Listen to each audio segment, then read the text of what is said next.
Okay, let's talk about the Union Budget for 2026-27. It's out, and the big buzzword is Viksit Bharat. That's a developed India. Look, this isn't your typical budget with a bunch of pre-election goodies. Nope, this one's all about the long game. So what's actually in this massive blueprint? And, what's in it for you? Let's break it all down. Okay, let's get right to the question on everyone's mind. Is this budget good news or bad news for your wallet? Simple as that. Are you going to have more money to spend, or are things about to get a little tighter? Let's find out. All right, let's just rip the Band-Aid off and tackle the number one question. Aapka tax bada ya ghata? Did your taxes go up or did they go down? Well, for most of us, the simple, honest answer is nothing's changed. The government didn't touch the income tax slabs or rates this year. But wait, don't go anywhere, because that is definitely not the whole story. Okay, so here's the real headline when it comes to taxes. There's a huge change coming. The government is finally getting rid of that old, super complicated Income Tax Act from way back in 1961. And starting April 1st, 2026, we're all moving to a brand new, much simpler law. The whole idea is to have simpler rules, easier forms, you get the picture. So yeah, while your tax rate is the same today, the way you actually handle your taxes is about to get a complete makeover. Right, so just because the big tax rates are staying put, don't think this doesn't affect you. Because if you're someone who invests in the stock market, or if you happen to travel or study overseas, then you're going to want to pay close attention. This next part is for you. All right, for all you stock market folks out there, especially if you trade in futures and options, there's a small tweak you got to know about. The securities transaction tax, the STT, that little fee on every trade, well, it's gone up just a tiny bit for futures trading. It's not going to break the bank, but hey, it's definitely something you need to factor into your costs from now on. But on the flip side, there is some absolutely fantastic news for anyone sending money overseas for education or for medical treatment. That upfront tax they collect on big foreign payments, the TCS, it's getting a massive cut. For any amount over 10 lakh rupees, it's dropping from 5% all the way down to just 2%. I mean, that's a serious amount of savings for students and their families. Huge relief. Okay, so we've covered our own pockets. Now let's zoom out a bit. Let's take a look at the country's pockets, the Desh ki Tijori. How is the government managing the finances of the entire nation? So to understand this, you just need to know one term, fiscal deficit. I know, it sounds super technical, but trust me, it's not. The easiest way to think about it is like the country's credit card bill for the year. It's just the gap between what the government earns in income and what it spends. And just like with your own credit card, you always want that bill to be as low as possible. And you can see the government's plan right here. They are really focused on bringing that national credit card bill down. The target for the next financial year is to get it down to 4.3%. This is a big deal, It's a clear signal that they're trying to be more disciplined with spending, which in the long run is good for all of us because it helps keep inflation in check.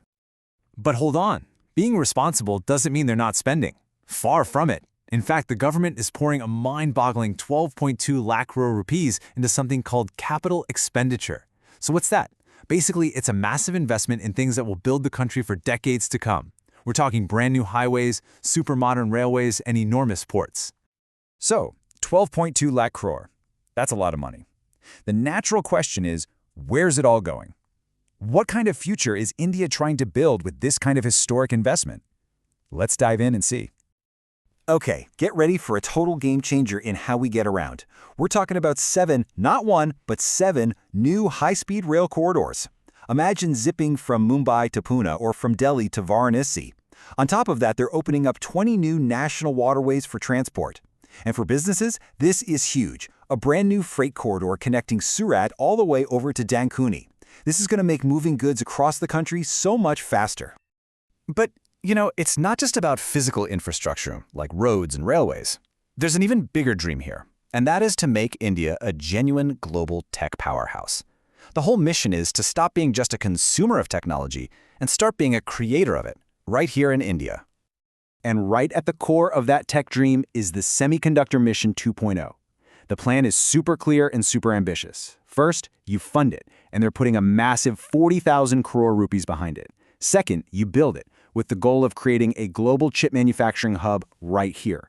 And third, you power our future with it, making sure that everything from our smartphones to our cars is running on tech that's made in India. And it's really important to see that this big vision isn't just for the huge corporations. They're also focusing on the small and medium businesses, the real engine of our economy. A new 10,000 crore rupee growth fund is being set up just for them. The goal is simple: give these smaller businesses the fuel they need to scale up, to innovate, and to take on the world. Now, all these shiny new factories and super-fast trains, that's all great, but it's only one half of the equation. The other, absolutely critical piece of the puzzle is investing in our people. It's about giving everyone the right skills to succeed in this new economy. And they're really spreading that investment around. For the creative industry, what they call the orange economy, we're going to see animation and gaming labs pop up in 15,000 schools. In healthcare, the plan is to make India a major destination for medical tourism with 5 new regional hubs. They're also boosting traditional medicine with 3 new All-India Institutes of Ayurveda. And even for our farmers, tech is making its way to the fields with a new AI tool called Bharat Visat. So, when you put it all together, what's the bottom line? I think this quote sums it up perfectly. This budget is a reform-heavy blueprint. It's not about quick fixes. The entire focus is on building a high-tech infrastructure that will serve India for the next decade and beyond. So, at the end of the day, that's what this budget is. It's a massive, long-term bet on India's future. The government is choosing to invest heavily in infrastructure and technology instead of, say, giving out immediate tax cuts. So the real question for all of us is it the right bet? Is this the best path to building that Viksit Bharat? I'd love to know what you think. Let us know down in the comments.